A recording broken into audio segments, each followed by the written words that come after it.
So the PhD definitely helped. It gave me some support behind that. And even after I got my PhD, I revised some of the books that I'd written before to kind of Oh, make them a really? little bit more academically correct, Oh, nice. adding some more references and so forth. And so it definitely helped my writing career Okay. because not only does a PhD after your name on the book cover help sell, it obviously lends credibility to what you're saying, but it literally makes the book better by making it more truthful, more accurate. I could communicate my ideas more clearly because I Right. understood them better.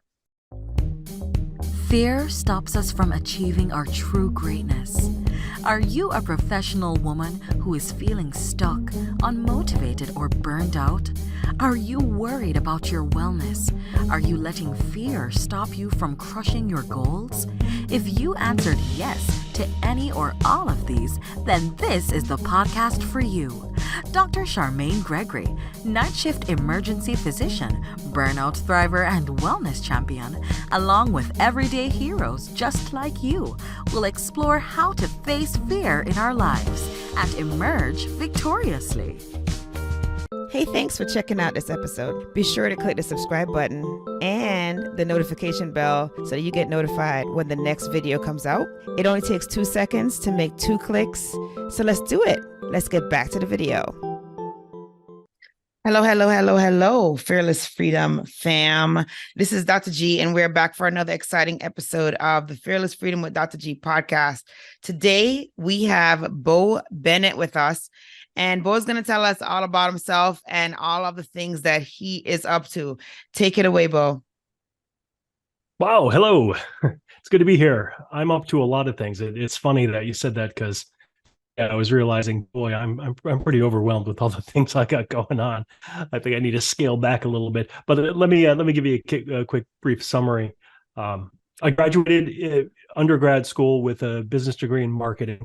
Then I went into the business world and made a company, grew a company of significant value, sold that in 2001. And then shortly after that, I went back to school, got my PhD in social psychology.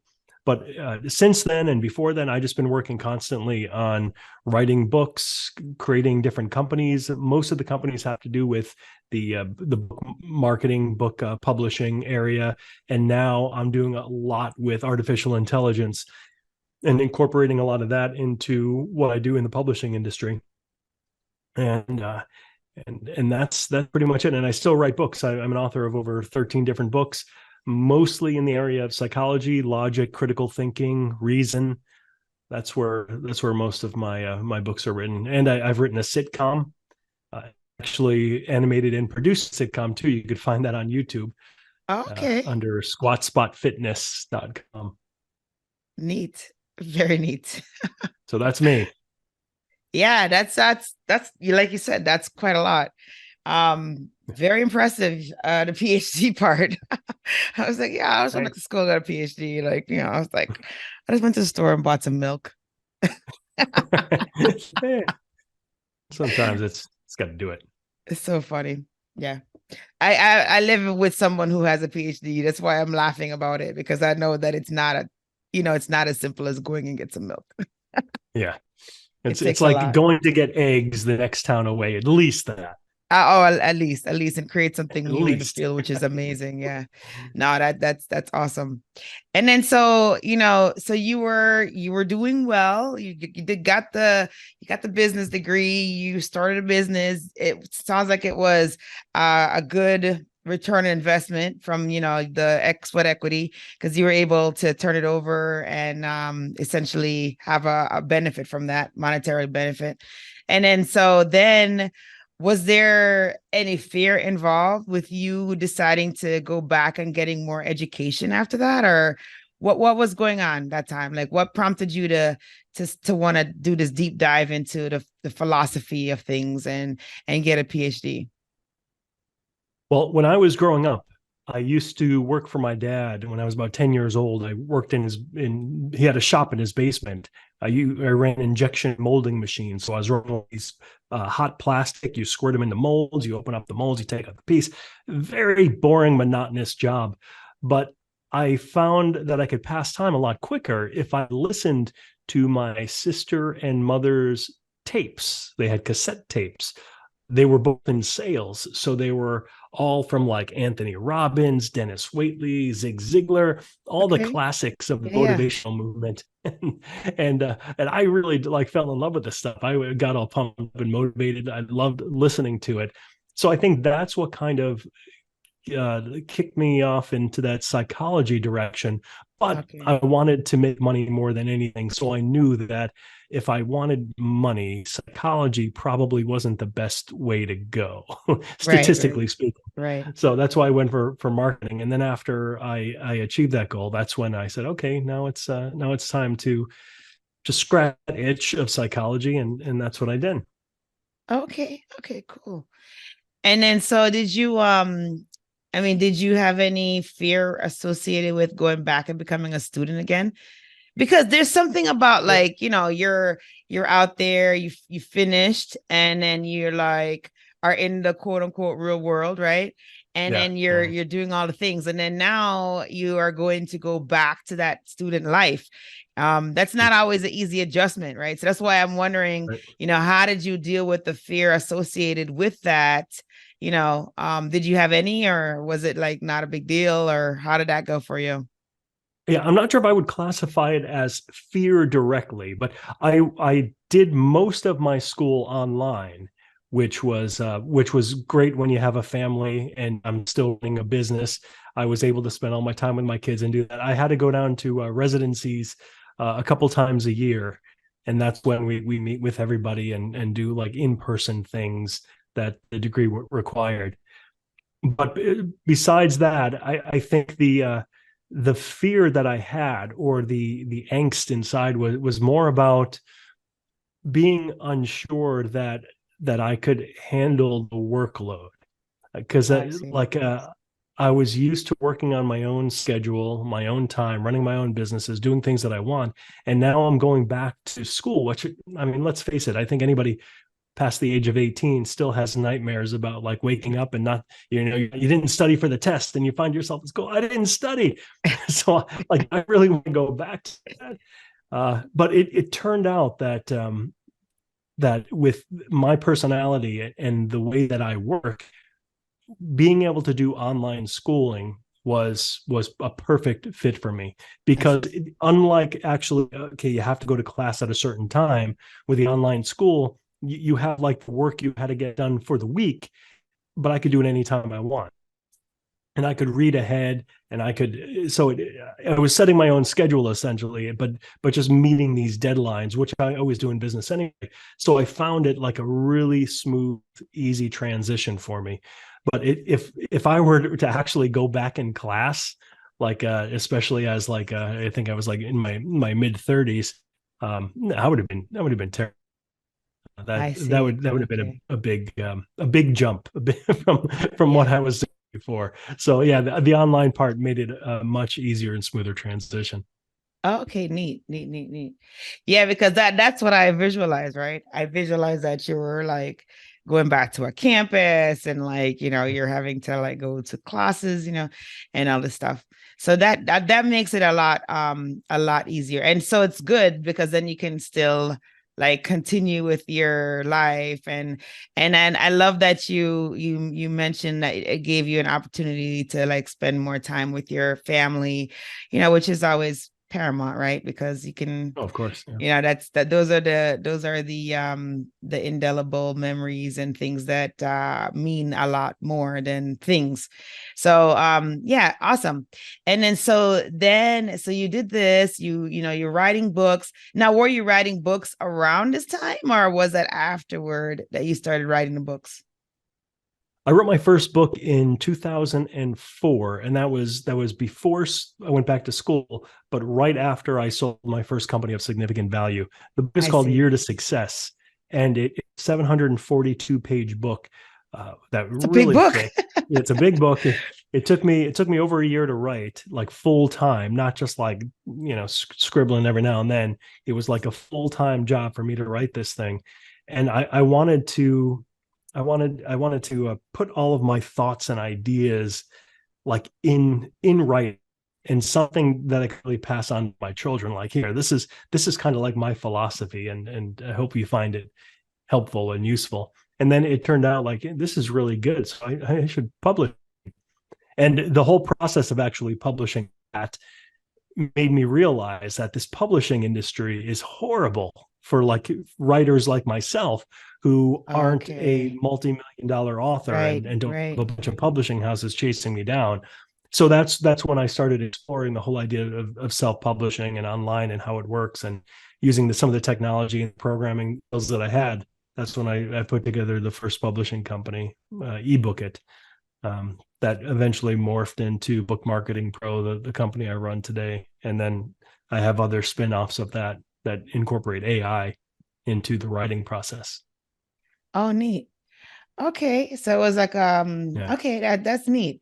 Because I was wondering, how did you, because, you mentioned, you didn't really say what the original company was, but, you mentioned having that, and then you going back and doing the psychology, Ph.D. And then, you mentioned 13 books, but then to have one, that is basically like, what do you call this now? It's like, it's a timeless, not timeless. It's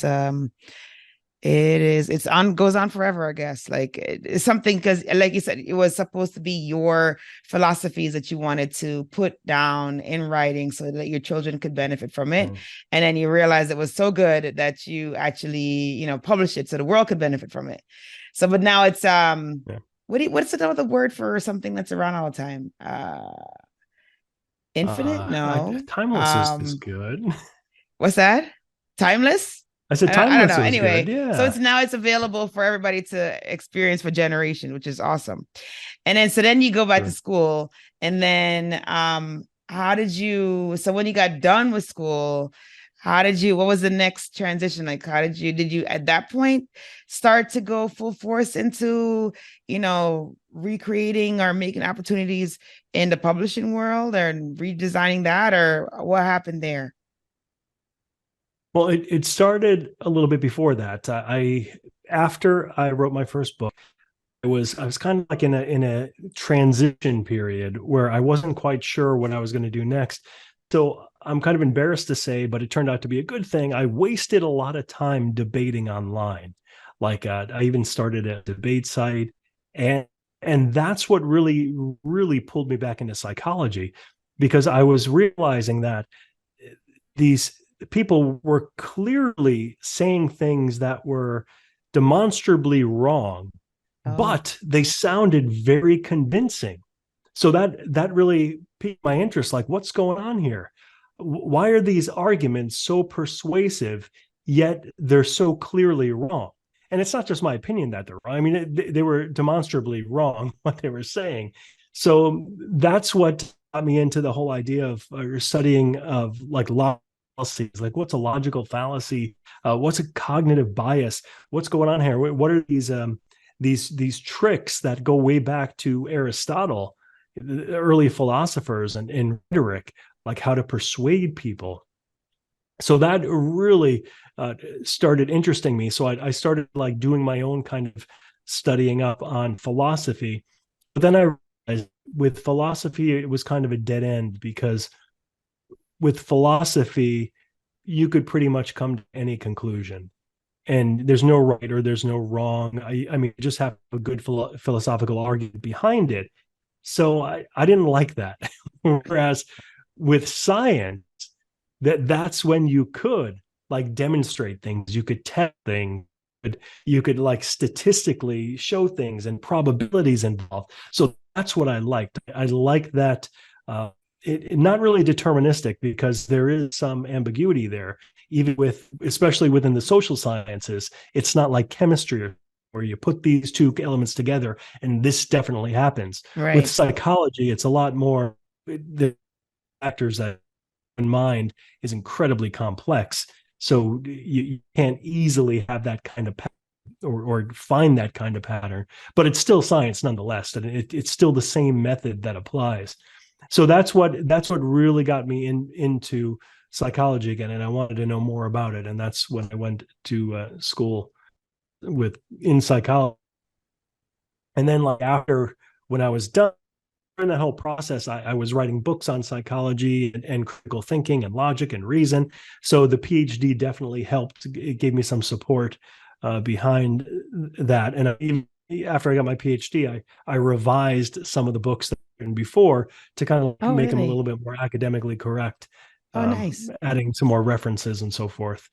And so it definitely helped my writing career. Okay. Because not only does a PhD after your name on the book cover help sell, it obviously lends credibility to what you're saying, but it literally makes the book better by making it more truthful, more accurate. I could communicate my ideas more clearly because I understood them better. So it was just like a long process that helped me get all those books out there, and then during that whole time after that, just all about like publishing and helping other people get their books to the market as well. Hey, it's Dr. G, and I just wanted to take a quick moment to thank you for listening to this episode. I'm so honored to have you here with me. Did you know that I can help you to get your own podcast started? With my podcasting launch course for professionals, I walk you through everything you need to know about starting a podcast.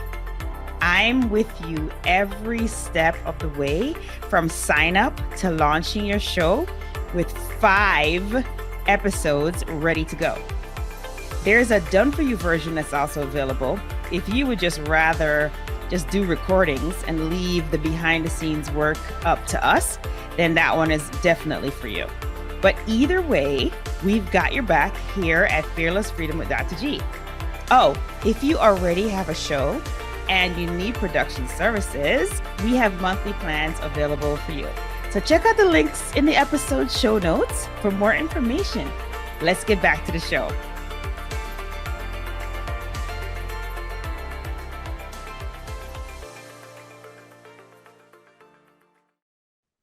And so then when did you start getting involved with like the AI technology piece of things? Like how did that come about?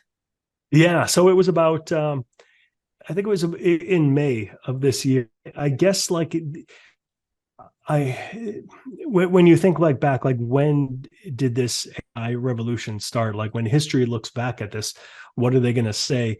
And I think it was probably March of this year when like a lot of these like ChatGPT kind of released to the public. And I know that I was on the waiting list for a long time, but I didn't get access until like May, but other people got access earlier. But so like once I was introduced to that tool, it was like it kind of like using a computer for the first time. You may be too young for that, but no. Okay. I had in my 6th grade classroom, we had the Apple II like IIEs. We had one of those. Okay. Okay. Okay. Great. So we're probably around the same age. Yes, oh yeah. You just look younger than I do. So I Apple II, but I remember. Do you remember that like that first feeling when I know I wrote like a little 4 loop program. And you make the little smiley face, or you just do like some stupid ASCII art or a little 3-line program. It's like, wow, I can't believe this. This is amazing. Oh yeah. And then like the first time I got on the internet, like back in 1994, I was blown away that I could actually put an image, I could upload an image, and then somebody on the other side of the world could see it immediately. Practically, like boom. And the younger people don't realize this. They don't see. They're like, yeah, so that's called the internet. When you're part of the generation, it's always been there. Grow up, but they also don't know what it's like to have a phone that you pick up. Like, we. Oh yeah, right. We actually have a phone in our house, like a landline. But nice. we used to have a rotary, and they were fascinated by that. They were like, "What is this?" Oh my goodness. Yeah, that's really old school. Kind of like the wheel that you have to roll up in the car. Yeah, exactly Just right. yeah. So what was like with me? It was like You the were just first saying time that, being like, able you to, know, is this like getting introduced to a computer for the first time and writing that little yeah, program that does like that simple task? You know, that was what it felt like when you first started utilizing the Chat GPT. right. So it was just like an amazing experience, like talking to this machine, and the wisdom that it presented. And it was unlike anything, like unlike Google or something, when you Google things and you get results. It was a totally different experience. And then as a programmer, I was able to get into the back end and work with their API. So the API is like a programming interface that Yeah, programmers could use to awesome. use their tools and incorporate it into your own tools. So now that artificial intelligence is available that way, I literally have like dozens of what I would consider brilliant ideas for websites, but I just don't have the bandwidth, the time to do this. So I'm just kind of like doing them in order, which I'm most of the things I'm most excited about and things that really fit into what I'm doing with publishing. So I think it's an incredible future for anybody who wants to learn a little technology and learn how to incorporate AI into their business or into whatever they do. I think like everybody could benefit from it. Wow. Yeah, so it's very interesting to hear that perspective, because I think there's a lot of fear associated with artificial intelligence, right? Oh Because yeah, probably Hollywood has played a role in this. of course. Because Yeah, you have like iRobot, and you have all of these yeah, like sentient and artificial intelligent entities that decide that they want to take over, that the humans are no longer like yeah, up to yeah. snuff. So, Yeah. I just it's just it's kind of neat to hear you talk about it this way, as a not as a like a replacement, but as a adjunct, like an enhancer almost. Yeah, absolutely.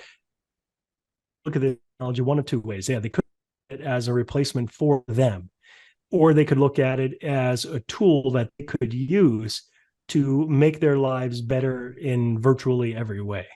So I think, like, obviously, if you look at the two different options, one way is the better way to go. But most people don't think like optimistically and positively. They're like they're filled with fear and doubt, and they think about like how AI is going to replace them. And today I had like nasty comments from people Oh, that really? yeah, saying like I'm destroying writers by like using AI technology to help writers or like to replace writers. But really, it comes down to it. If your job can be so easily replaced by a machine, it's time to look for a new job. I mean, if you think about this, this has been going on for this is nothing new. I mean, think about like all the factories when the robots. Have you ever seen Willy Wonka, the new one? Yes. The guy like he puts the little caps on the toothpastes. He does that every day, and then next scene, like the machine is doing it, and he's out of a job. Yes. Yeah. I mean, it's unfortunate for the guy, but I mean, come on, man, get a new job. I mean, I know it's not that easy always, but really, like, if your job is so easily replaced, then you gotta kind of take advantage of the technology and think like, how can you use that? And Right. unlike like robotics, or even going back further, like the electricity replaced like the whale blubber and the light and all those people, the whale killers. um Yeah. I mean, that's not easy for them, but this is one instance where AI technology is available to everybody, and it's just a matter of like learning a little bit about it and using it, and using it to your advantage, and you will be able to see there are so many ways that you use it for you financially and help your career. You might not be doing the same monotonous things you were doing before that AI could now do, but you could be doing so many new things. And I think like this is a great example of how it frees us up, frees it up like in the creative realm.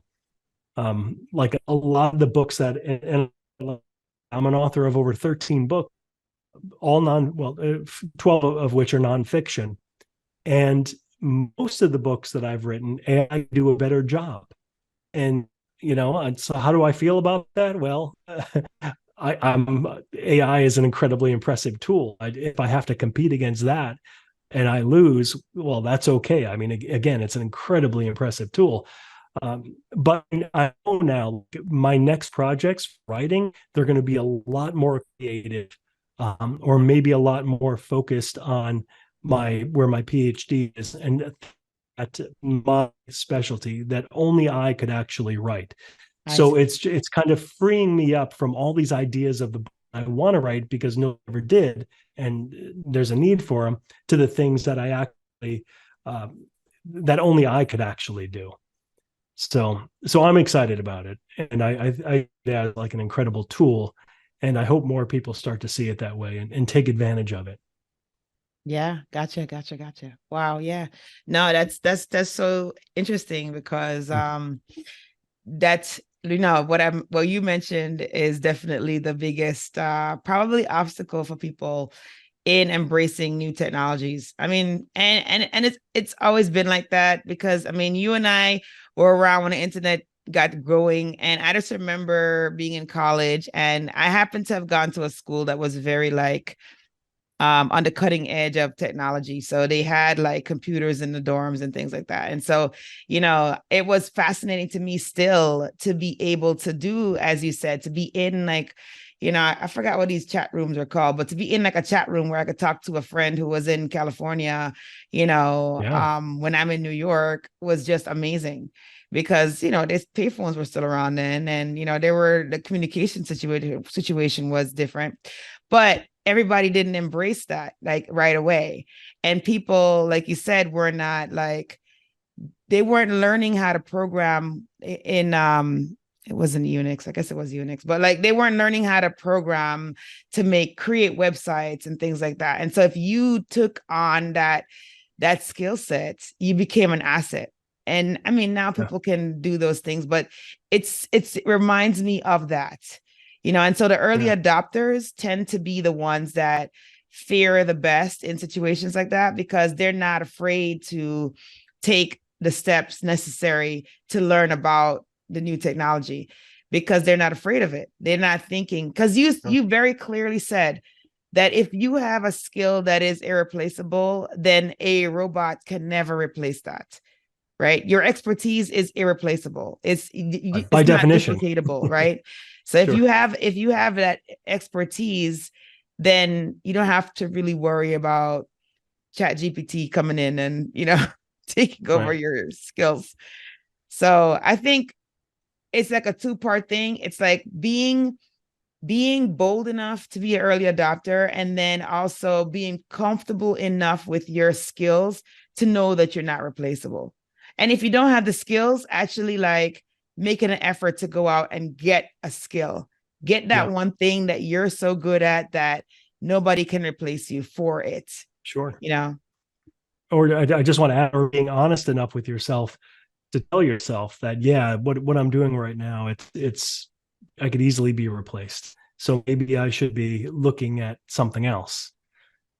And, it's never too late. I mean, my story isn't fully written yet, and I don't have like any major huge successes off of AI right now, but I could tell you I started it when I was 51 years old. Hopefully when I'm like 60 or something, I could say, look at the empire that I built, and I did this when I was 51. So people would probably say, I'm 40 years old, I'm way too old to learn something. No, you're not. That's a bunch of garbage. And 60, 70, it doesn't matter. If your cognitive skills are still there, and unless you have like a debilitating disease, you're good. Right. Exactly. You could learn something. Exactly. Don't give up on yourself. I love it. No, that's great. That is such a truth that I think more of us need to embrace, right? We feel these Right. limiting beliefs of age and, you know, physical limitations. No, I mean, you can always grow your mind. You can, as long as, like you said, there isn't anything inhibiting that from the biological standpoint, there's no reason why you can't grow your mind. Like, there's just so much out there for you to do so. So, no, Right. that's awesome. That is awesome. So you mentioned the name of one of your books. What's the newest one? Like, in case anybody's looking to learn more about what you're doing. Sure. The newest book that I wrote is called Biased Brain. This was a book that I did use AI to help me write it, but this isn't a book written by AI. It helped me do the research because I wanted to put together a collection. My first book was Logically Fallacious, where I have a whole collection of logical fallacies in a really thick book. So the next book I wanted to write was a book on cognitive biases. These things distort the way we view the world, the way we think. They're not mistakes. They're not errors. They're actually features of how our brain works, because our brain has the function that our body and we have is to survive and procreate, and that's it. Our goal in life is not to, at least our body's goal, our physical goal is not to do all these fancy things and learn and reason. That's completely different. That's something that we didn't evolve to do. We just evolved to live, survive, and procreate. So those goals are often at odds with our goals, like to have great relationships, to have a great career, like to think reasonably and logically and learn new things. These things are all not part of our biological programming, and that's where cognitive biases come in. They take us away from those goals. So if we understand these cognitive biases, we understand how they affect us, we could recognize them, they're happening, then we're not as much of a slave to them. We can more easily get by those and get to our goal. So that's why I had to put together that book and write that book. It's called The Biased Brain by Bo Bennett. Awesome. And that's available everywhere? Everywhere, yeah. Okay, get that on Amazon. Or my website is bobennett.com. That's where you can find all my books. Awesome. Such a good conversation. I love this. And so Thanks. Now we're at that part of the show where we do our tradition, which is fill in the blanks. Are you ready? I'm curious to hear what your answers are to these, actually. Do I need all right. a pen? So the first one is, if I am fearless, I will do exactly what I'm doing now, but do it better. Great. That's great. The next one is, to me, fearless freedom means. Fearless freedom means, can I say, to be free without fear? You can say whatever you like. That's kind of cheating, though, isn't it? I'm just using the same words. Yeah, we'll keep that at that. Okay, that's fair. That's fair. Next question. Yeah. And then the last one is, my battle cry is. Go big or go home. Nice. I just said that now, but I feel that would be a good battle cry, something to scream in the heat of passion. Absolutely. I don't think I've ever said it before, but yeah, if I'm about to scream a battle cry, that sounds like a good one. Okay. All right. Yeah. That's very motivating. Awesome. Well, thank you so much for taking time out of your busy schedule to spend with us here at the Fearless Freedom Tribe. We appreciate it. And we are going to go to the site, right? You said it's Bo, so BOBENNETT.com. Is that That's right? it. Yep. All right. Awesome. And they're going to check out the latest book and the other 12 that are also there, right? That's great. Yes. Awesome. Thank you. Awesome. Thank you so much for spending time with us. We appreciate you. All right. Thank you. Bye-bye. Thank you for joining me on this episode of Fearless Freedom with Dr. G. Again, I'm Dr. G. And if you like this episode, be sure to subscribe so that you can get notified of when the next episode is going to be.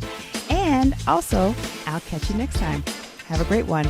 Be strong, be brave, and unleash your greatness.